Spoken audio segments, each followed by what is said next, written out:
Hello again everyone, welcome back to ptet.chemistry channel. My name is Dr. Art. In this tutorial video, we'll go through this alkane chemistry of the AQA syllabus. This is for the 16 to 18 years old chemistry contents. Regardless, it's suitable for any A-level students doing any other examination board.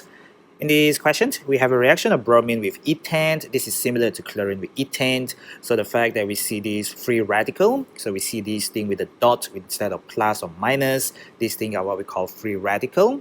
So a free radical is a species with unpaired electrons. So basically it will have unpaired electrons.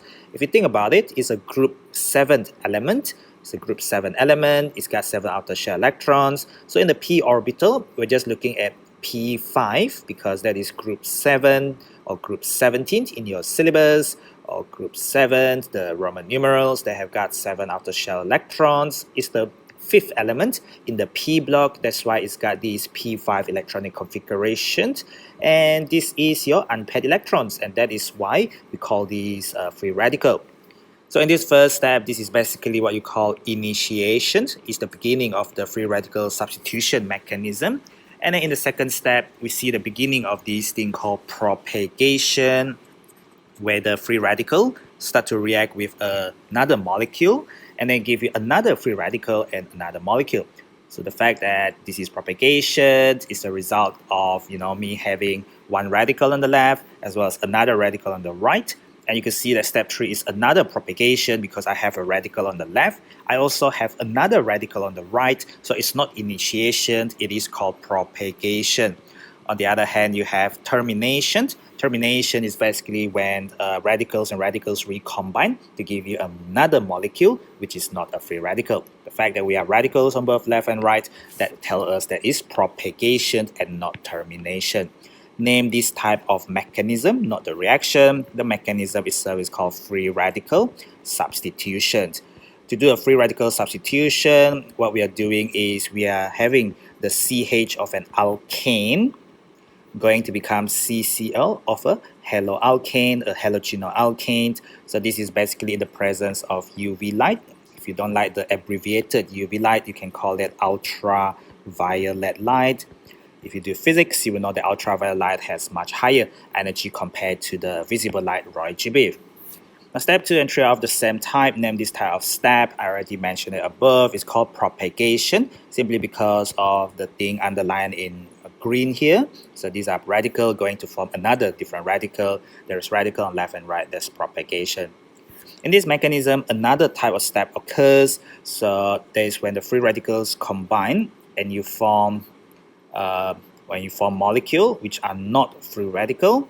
So that means that is your opposite of your initiation, which was to form the free radical. This is called the termination.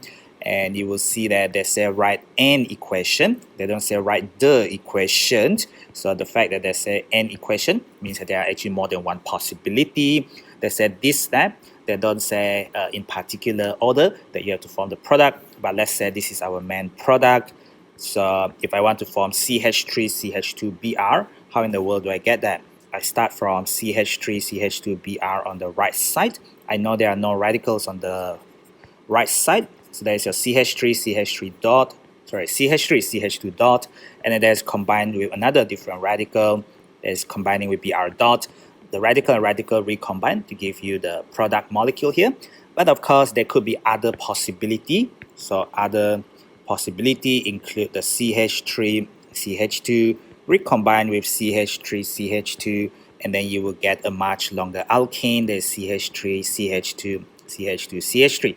The alkane could be 4 carbon, etc., etc. And of course, a 4 carbon can combine with another 2 carbons to give you a 6 carbon altogether alkane. But you will never get odd number because of the way the number of carbon added up. It has to be an even number from the mathematical point of view. Of course, you could also get Br dot plus Br dot, and they'll just give you Br2. However, we need to be careful. Our reactant was Br2. So when you say, oh, okay, Br2 is our product, that is not making much sense because Br2 was our reactant to begin with in the presence of UV light. So the fact that you could make Br2, they will probably go back under homolytic fission. Homolytic fission breaking the covalent bond equally, such that one electron in the covalent bond each of the electron in the covalent bond goes to each of the atom equally, such that you get free radical there. Hence, when they say product, I'll probably be more inclined to think about these substitution products rather than the reformation of bromine molecule, unless that's what's specified by the question. Part B, further substitution produces a mixture of liquid organic compounds. Further substitution, that's the key thing. Further substitution.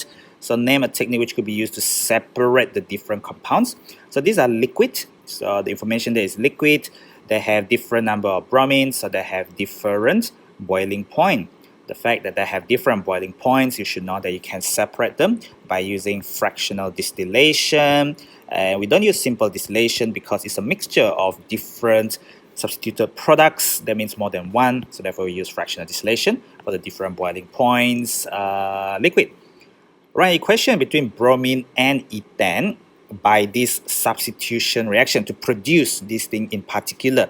So if you have Br2 plus C2H6, because that is your CnH2n plus 2 ethane, and we are doing double substitution, so it becomes C2H4. Hang on, no. This one is multiple substitution, becomes C2Br6. For each of the Br that comes off, we will form HBr. We saw it in the equation earlier. For each of the H that come off from the alkane, we will get a HBr when we produce the halogenol alkane. So here, we're taking out 6 hydrogens, so that means we will produce 6 HBr. So some students are confused, they thought they just balanced the equation, they get hydrogen. Hydrogen is not produced as a product in your free radical substitution reaction. Be very, very careful. Of course, we must balance our equation. There are 6 bromine and 6 bromine there, so 12 bromine atoms on the right. So these give us 6 bromine molecules, diatomic molecules from IGCSE or O-level chemistry. I think that's pretty much balanced, 6 hydrogen for that 2 marks question there. Part C, so what we have here is this long-looking molecule. Draw the structure of this compound.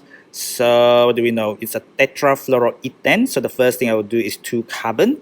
It's an alkane, so that means it's saturated. So it's got just carbon-carbon single bond. So carbon-carbon single bond. So let me just put a number to it. If this is 1, if this is 2. So there is 1, 1, 2, 2 tetrafluoro. So there's 4 times fluorine. So 1 there, 1 there, 1 there, and 1 there. It doesn't matter whether it's there or on the equatorial position because it's tetrahedral anyway. It's not flat. It's not 90 degree because it's tetrahedral. Carbon sp3, tetrahedral 109.5. How about the other 2? I've got 1 and 2 dibromo. So there's 2 times bromine there, 1 on the carbon number 1 and 1 on carbon number 2. And that is your 1,2-dibromo, 1,1,2,2 tetrafluoroethane. You go for the di before the tetra because D comes before T, and therefore it's in alphabetical order there. Question D, halothane, whatever this compound is used as an anesthetic. Give the systematic name. So just like the previous questions, we see all this naming stuff. Let's put a number to it. Let's put a number to it. So it's an ethane because there's a 2 carbon alkane. So I know it has got to be ethane. So there's 2 carbon, done. I have got fluoro, chloro, bromo. So fluoro, chloro, and bromo. In terms of alphabetical order, B, C, and F. This is number 1, this is number 2, this is number 3 in terms of alphabetical naming order. And if I put that bromo as number 1, so that is going to be 1 bromo, 1 chloro, 2 trifluoro, because there are 3 fluorines, but there's only 1 chloro and 1 bromo. So what do I call this? 1 bromo, comma, 1 chloro, comma, and I have got 2 trifluoro, 2 trifluoroethane. Ethane for the 2 carbon, 1 for the for the higher priority group based on alphabetical order. So there's 1 bromo, 1 chloro, and then 2 trifluoroethane there. Now calculate the MR. The MR is just going to be the sum of the relative atomic masses. So I got carbon, which is relative atomic mass of 12, 2 of them. I've got 1 hydrogen, so just multiply by 1. I've got 1 chlorine, so that's 35.5. I got 1 bromine, so bromine is 79.9. And I got 3 fluorine, so there's 19.0 times 3. Just press it into your calculator.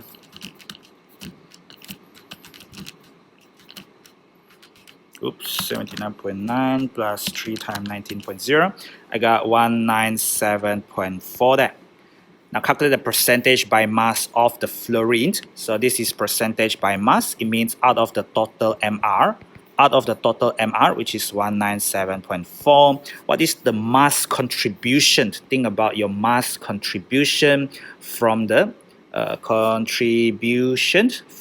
fluorine. How many fluorine do we have? We had 3, 1, 2, and 3 there.